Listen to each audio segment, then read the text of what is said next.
বর্দিমা,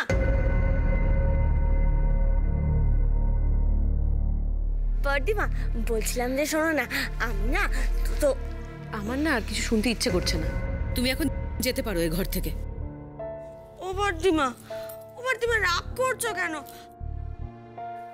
দেখো দেখো আমি একদম ঠিক হয়ে গেছি, তখন একটু মাথাটা ঘুরে গেছিল তাই। আমি শুনতে চাইছি না, বলছি তো আমার কিছু শোনার দরকার নেই। ও বর্দিমা,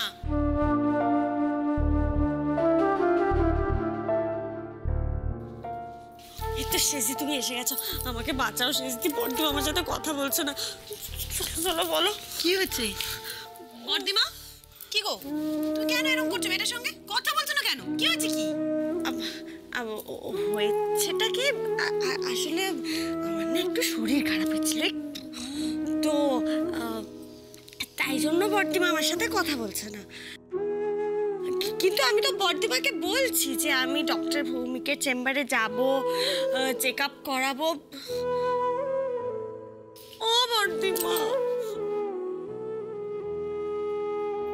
ও বর্দিমা।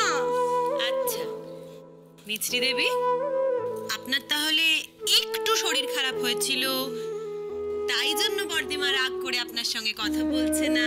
এবার ব্যাপারটা আমি বুঝতে পেরেছি, তাই তো? দোষটা আপনার।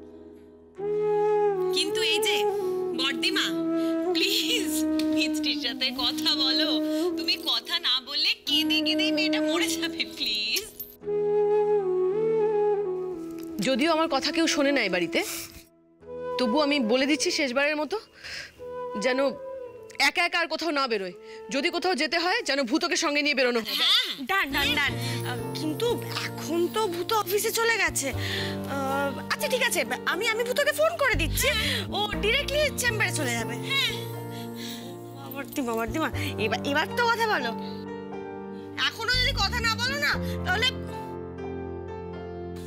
এই যে আমি এখানে দাঁড়ালাম, আমি এই ঘর থেকে যাবোই না, বলে দিলাম। আরে এই অবস্থায় মেয়েটা এইভাবে দাঁড়িয়ে? বর্দিমা কি বুঝলি? যত সব পাগল নিয়ে হচ্ছে আমার সংসার, কারোর উপর রেগেও তো থাকার জো নেই না।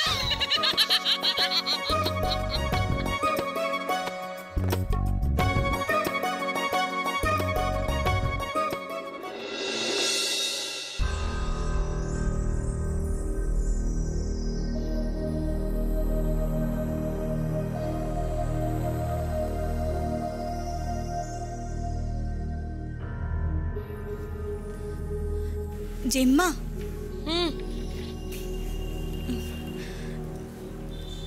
কিছু বলবে মা? হ্যাঁ হ্যাঁ জেম্মা, আসলে কি হয়েছে বলুন তো, আজকে না মানে বিকেলে না আমার একটা দরকারি কাজ আছে। আপনি যদি আপত্তি না করেন তাহলে আমি আবার আপত্তি করব কেন? হ্যাঁ, তুমি বাইরে যাবে তখন বুঝেছি। অবন নিশ্চয় বাইরে দেখা করতে বলেছে, তাই না? সিনেমা টিনেমা যাবে কোথাও? হ্যাঁ না না না, মানে হ্যাঁ ওই আর কি।